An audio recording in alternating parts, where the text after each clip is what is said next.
Bonjour à toutes et à tous et bienvenue sur Beyond Yourself. Je suis Julie Danet, coach business et leadership et mon objectif est simple. Je suis là pour t'accompagner dans le développement de ton business et de ton mindset pour t'aider à passer au niveau supérieur et devenir un ou une véritable chef d'entreprise. Alors si tu as besoin d'aide pour gagner en clarté, avoir un œil extérieur et monter un business aligné avec toi-même, rejoins-moi sur Instagram ou sur LinkedIn pour en discuter.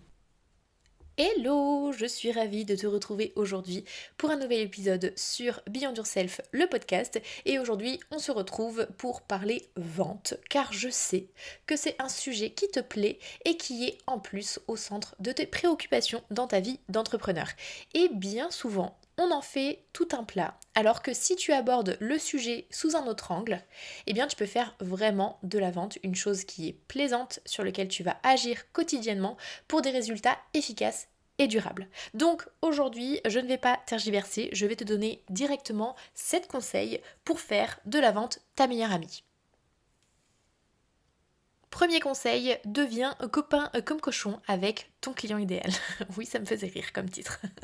Et il n'y a pas de secret, si tu veux vendre, il faut savoir à qui tu t'adresses. Et donc pour faire cela, il faut que tu ailles au maximum au contact de ton client idéal pour comprendre ses besoins, ses problématiques, ses ressentis, ses blocages, son histoire, ses ambitions, ce qu'il recherche, etc.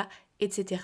Plus tu vas chercher à avoir un contact direct avec les personnes que tu as envie d'accompagner, plus ces personnes vont se sentir en confiance en face de toi, plus ils vont avoir l'impression que tu as vraiment la clé pour répondre à tous leurs problèmes et tu vas au fur et à mesure mettre en place un lien de confiance et c'est avec ce lien de confiance que tu pourras transformer ces personnes en clients. Donc plus tu vas être au contact de ton client idéal et plus tu vas vendre. Deuxième chose, remplace le mot prospection par un truc que tu kiffes. Le mot prospection, généralement, il fait peur, on l'aime pas, il est désagréable, je ne sais pas pourquoi ça a pris une connotation assez négative, en tout cas, ça nous fait peur, ça fait flipper. Donc, pourquoi pas changer le mot prospection en quelque chose qui te parle mieux, par exemple discussion, par exemple échange, peu importe en fait le nom que tu vas mettre dessus, mais plus tu vas mettre une étiquette qui te parle, qui te fait plaisir, et plus tu vas prendre plaisir à le faire. Mais si tu restes bloqué sur le mot qui vraiment t'horripile, forcément, ça va être compliqué pour toi. Alors que si tu te dis, ah bah en fait aujourd'hui je vais prendre 10 minutes de mon temps pour aller échanger sur Instagram, sur LinkedIn ou peu importe la plateforme que tu as envie d'utiliser, et je vais aller au contact des personnes, je vais aller les écouter, je vais aller leur donner mon soutien, mon écoute active, leur poser des questions, comprendre comment ils se sentent. Si tu vas dans cette dynamique-là, tu vas vraiment être beaucoup plus détendu, beaucoup plus relax et tu vas voir que c'est un système qui va se mettre très naturellement en place et que tu vas prendre plaisir à faire au quotidien. Troisième conseil, crée une offre qui te plaît et que tu peux recommander facilement. Je te fais un parallèle là-dessus. Si quelqu'un te demande de recommander le resto incontournable dans ta ville préférée, je suis sûre que tu vas avoir très facilement un endroit à recommander parce que tu adores aller là-bas, parce que tu sais que tu vas passer un bon moment, parce que tu sais que tu vas manger quelque chose qui te fait plaisir et ça va être très facile pour toi de dire ah mais oui, mais va là-bas, tu vas voir, tu vas passer un super moment. Pourquoi c'est facile ? Parce que déjà dans un premier temps, c'est quelque chose que tu adores. Donc c'est naturel pour toi de le recommander. Et c'est facile aussi parce que tu te détaches émotionnellement du résultat derrière. Donc pour que tu puisses vraiment être à l'aise sur le fait de recommander ton offre, crée déjà quelque chose que tu vas adorer, quelque chose que tu vas aimer, que tu vas chérir et qui, tu le sais, va avoir un impact super positif pour la personne qui consomme ce que tu vas proposer. Et deuxièmement, par rapport à ce détachement, pense que tu es en train de parler d'un produit, d'un service qui est à destination de ta cible, mais qui ne vient pas concrètement de toi. Plus tu vas te détacher émotionnellement de l'impact et du résultat que tu cherches, et plus ce sera facile pour toi de le recommander autour de toi. Donc branche-toi non pas à l'émotion que tu as envie de ressentir grâce au résultat et donc à la vente, mais branche-toi vraiment sur le côté j'adore ce que je vais proposer, j'adore ce que je suis en train de construire, je sais que ça va avoir un impact incroyable, je sais que mes clients ils vont sortir de là-dedans et ils vont se sentir super bien, ils vont avoir une vraie transformation, ils vont être à la bonne place, au bon endroit, au bon moment. Vraiment, branche-toi sur pourquoi ton offre est incroyable. Donc crée une offre qui te plaît, qui va rendre service et qui en plus va venir stimuler le feu en toi qui fait que tu es à la bonne place. Quatrième conseil, adopte vraiment une routine qui te plaît. Quand je suis arrivée dans l'entrepreneuriat, j'ai entendu à tout va oui, il faut que tu fasses X interactions sur Instagram, il faut que tu postes X posts, il faut que tu postes X story, il faut que tu ailles commenter X posts de concurrents. Bref, il y avait tout un tas d'injonctions. Alors moi, je suis super bonne élève, donc j'étais très contente. Je me suis fait un petit tableau Excel pour suivre jour après jour les cases à cocher. Et en fait, ça devenait une case à cocher. Ça ne devenait pas un plaisir, c'était vraiment un oui, on m'a dit qu'il fallait que je fasse ça, donc je vais faire ça. Et je comprenais pas, enfin je me branchais pas à pourquoi c'était important que je fasse ça et qu'est-ce que j'allais rechercher réellement derrière ces interactions qui étaient de base forcées. Donc ça a tenu un certain temps, ça n'a pas tenu très longtemps, je vais pas te mentir, ça a peut-être tenu 2-3 semaines et au fur et à mesure ça s'étiolait. J'essayais de revenir dessus, ça fonctionnait 2-3 jours, après je relâchais encore et je me disais putain mais il y a un truc, je comprends pas en fait, tout le monde dit que ça fonctionne, moi ça me parle pas. Bah ouais en fait, la réponse était là, c'est juste moi ça me parle pas. C'est pas comme ça que je fonctionne, c'est pas comme ça que j'ai envie de créer du lien, c'est pas en faisant 1000 conversations dans ma journée pour transformer X pourcentage sur ces 1000 personnes que je suis là en fait. Je suis là pour être sélective dans qui j'ai envie d'accompagner, comment je vais les accompagner, etc. Donc ça c'est très propre à chacun. Je dis pas qu'il y a une méthode qui est mieux qu'une autre. En tout cas, moi, le fonctionnement de la routine forcée et idéale selon les critères de certains influenceurs Instagram, on va dire, eh bien moi, ça me parlait pas. Donc, j'ai créé ma propre routine. Et je sais que c'est une routine qui fonctionne pour moi et je sais aussi que je n'en fais pas une contrainte quotidienne. Dans quel sens? Dans le sens où c'est quand même une routine que je mets en place régulièrement si je veux avoir des résultats régulièrement.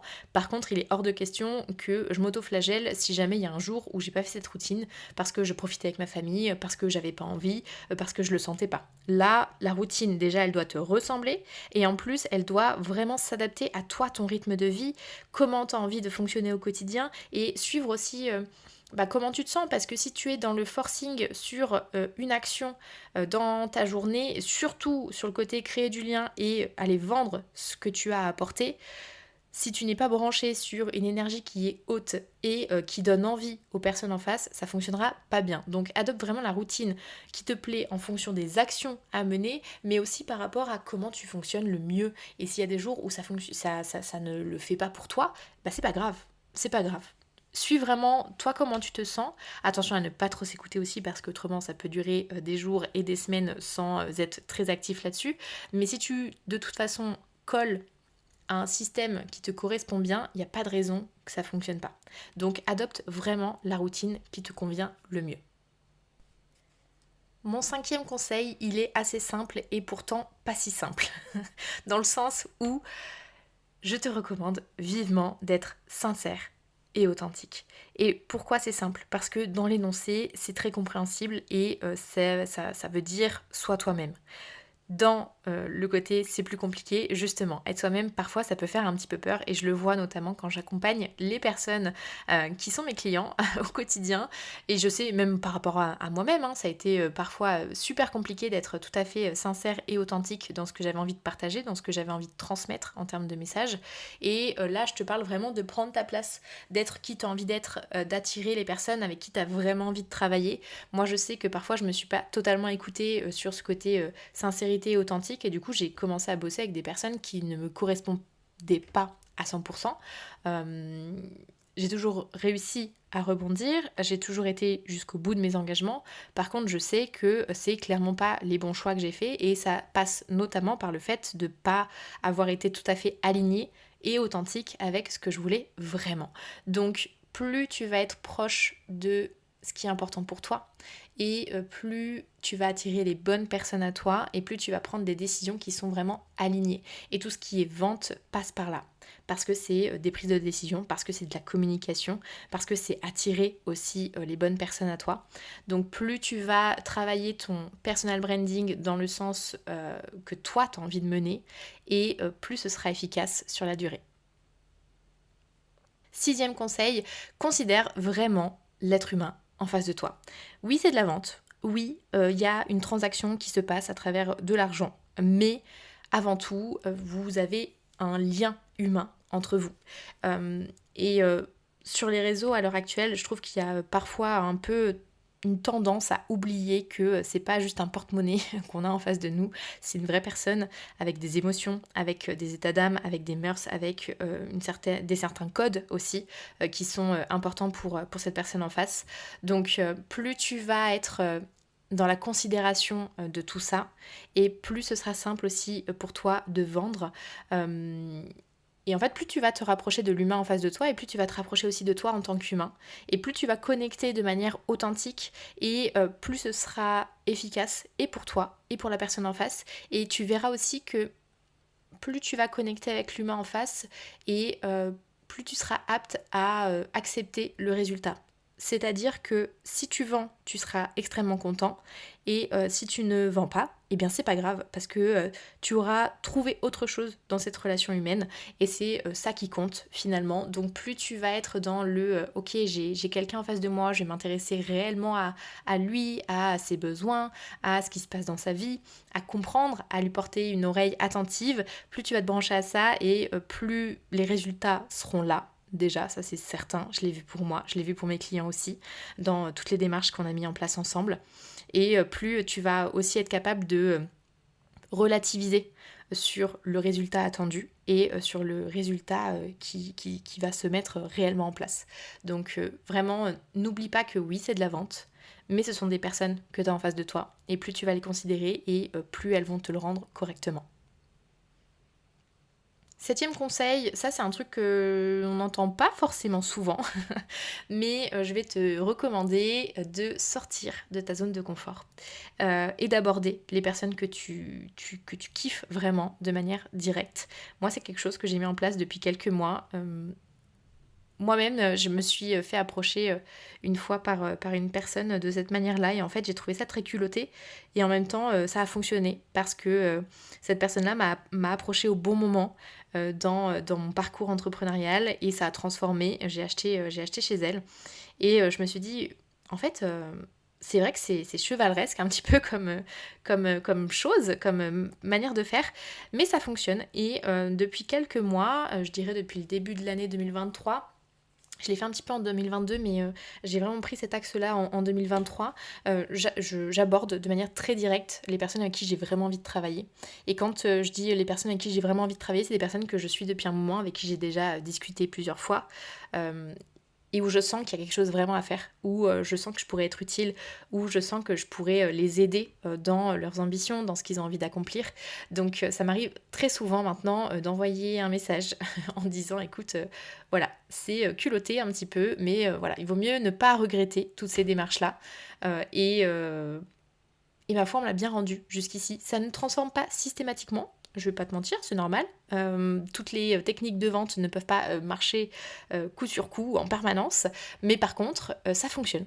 Ça fonctionne. J'ai la chance de travailler à l'heure actuelle, et j'ai eu la chance de travailler avec des personnes que j'adore, avec qui ça se passe très bien, qui ont des super résultats, et tout ça parce que au début, je leur ai dit, écoute, j'ai envie de bosser avec toi. Donc si toi aussi, t'as le moyen d'être au contact des personnes avec qui tu as envie de bosser, et que ça te titille, que tu te dis je sais qu'il y a un truc à faire, je sais que je pourrais apporter quelque chose, eh bien vas-y en fait, te pose pas de questions.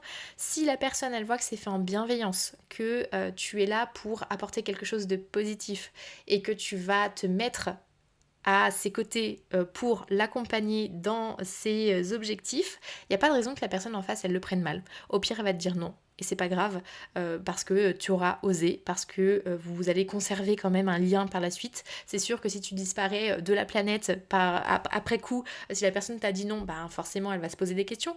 Mais si tu continues l'air de rien à être proche, à continuer, à créer du lien, à t'intéresser à ces personnes-là, et ce sera quand même du gagnant-gagnant. Donc, dis les choses. Au pire, t'as un non. Et au pire, t'as un oui. Donc, lance-toi. Et dernier conseil, je t'ai dit au début que j'en avais 7, en fait j'en ai 8, j'en ai rajouté un en cours de route. Mais mon dernier conseil, en tout cas à chaud comme ça, parce que j'ai pas trop préparé cet épisode, on va pas se mentir, mais un autre truc moi qui a bien fonctionné pour moi ces derniers temps, c'est vraiment de mettre en place un CRM pour suivre les personnes à qui je discute comme il se doit. Parce qu'on va pas se mentir, quand on est sur les réseaux sociaux, on discute avec énormément de choses. Personnellement, ma mémoire, elle est ce qu'elle est. Des fois, elle est très efficace et des fois, elle est un peu plus flemmarde. Donc, pour la flemmarde que je suis et pour être sûre d'accompagner au mieux les personnes dans les discussions, eh bien je prends des notes. J'ai un CRM dans lequel je note les discussions principales, les personnes qui me marquent le plus, les personnes avec qui je sens qu'il y a quelque chose à faire.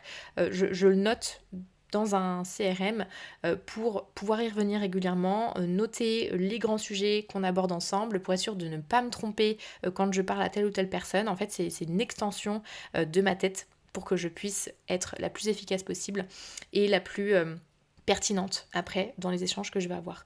Donc je l'ai beaucoup procrastiné ce CRM depuis mon début entrepreneurial, mais je dirais maintenant que ça fait 6-8 mois que je l'ai mis en place et pour le coup ça m'aide énormément et ça m'aide aussi à transformer parce que je n'oublie rien. Je n'oublie rien, je n'oublie personne et c'est pas considérer les personnes comme des numéros que de faire ça. Au contraire, c'est prouver que j'ai envie de m'intéresser réellement à eux. Et c'est rebondir au bon moment, c'est être attentive aux périodes aussi de leur vie, comprendre où ils en sont. Et ça m'aide vraiment en fait dans ce sens-là. Et jusqu'ici, ça a été très bénéfique dans mes démarches de prospection. Donc je te recommande vivement de faire la même chose. Ça prend un petit peu de temps au début à mettre en place et après tu rejettes un œil dessus régulièrement. Moi je le fais toutes les semaines et ça te permet vraiment d'être au taquet sur tout ce qui se passe dans la vie des personnes avec qui tu as envie de bosser. Voilà, je pense que j'ai fait le tour de ce que je voulais te partager aujourd'hui.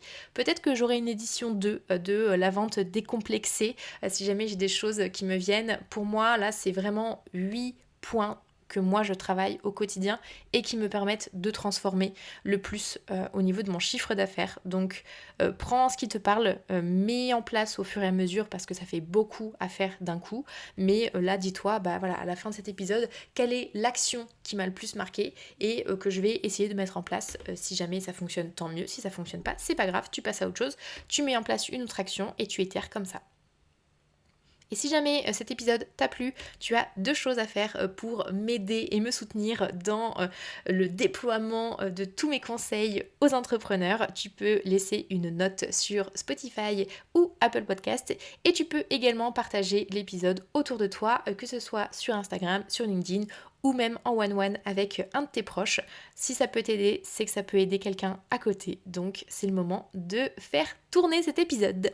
Je te souhaite une excellente journée, matinée, soirée, semaine, mois, peu importe le moment auquel tu vas m'écouter et je te dis à très vite pour un nouvel épisode. Ciao!